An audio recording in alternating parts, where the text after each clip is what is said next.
You have rightly stated that the principle of this bill has been unanimously accepted by the House, and most of the relevant points have been made out, and that no time of the House should be taken by repeating the same points again and again.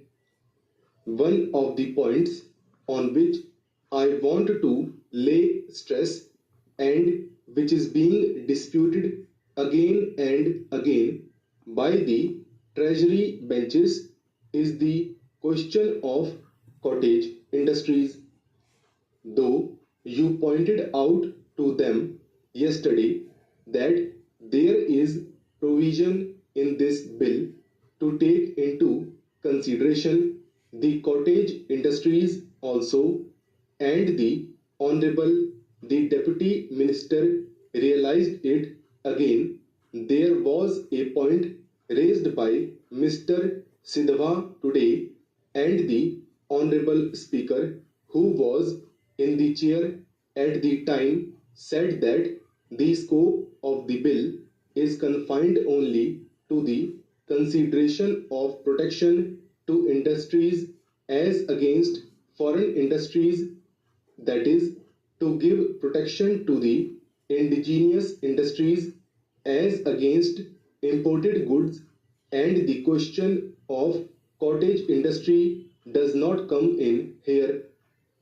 The Honorable Deputy Minister detoed this: unless protection is given to indigenous industries, we shall not be able to develop industrially.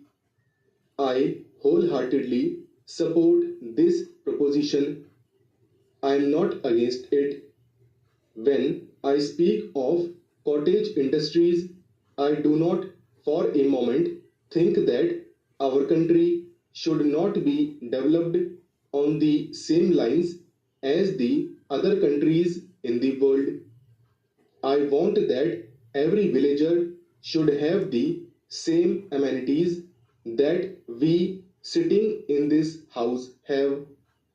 Every villager should have these furnitures, fittings, houses, and so on. The only thing is that the existing economy should not be disturbed and sacrificed before substitute arrangement is made. Before we give protection to any bigger industries, the first thing we should consider is that the materials which are at present being produced in our villages to meet the requirements of our villages, and on which the economic life of the villagers rests, are properly safeguarded. We should see that we have sufficient quantity of consumer goods to meet the necessities of all people in the country, and nothing is done merely in the interest of 10% of the people at the sacrifice of existing village economy before making sure of some better substitute. I find that at the present moment, our attention is confined to the amenities and requirements of a portion of the population only. The other day, my honorable friend Mr. Krishnamachari, whom I regard as a great economist and who knows finance, etc., and looks to the interests of the country and gives very good advice, said that we do not want to go into medieval age, and the luxury of today is the necessity of today, and that few articles which we import today from many foreign countries, and the few industries which we are starting for recreation and amenities of the people should not be grudged. I agree with him. I do not grudge them.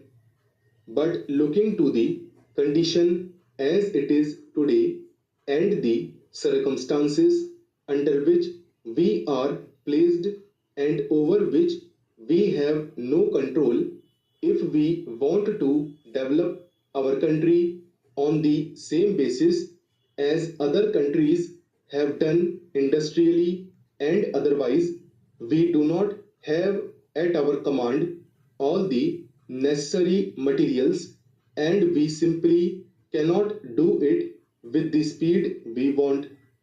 We have to depend upon others.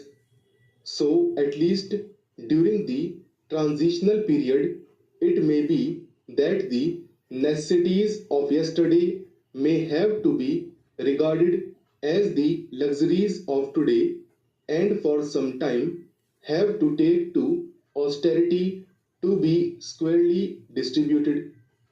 I welcomed this bill most heartily when I went through it, but when the deputy minister was speaking, he probably overlooked or gave scant attention to one point.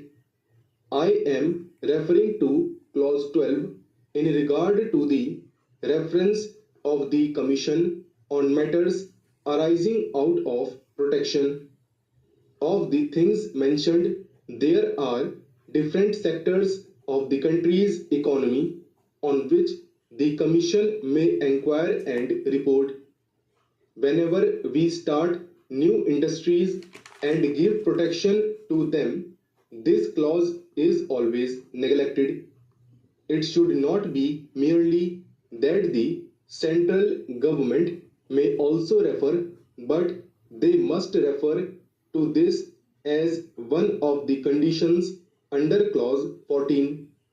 When the Fiscal Commission recommends that this tariff commission should take so many points into consideration, the different sectors of the country's economy must be one of the points that must be taken into consideration. The other day, there was a question about the acquisition of the Vishakhapatnam shipping yard.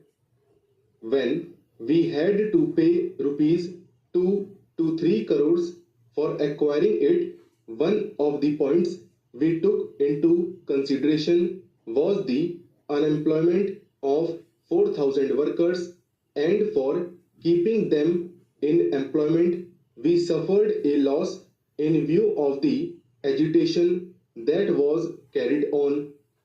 We sacrifice the existing necessary supply of the villagers and throw them out of employment without making any arrangement for their substitute requirements and without providing them with alternative employment.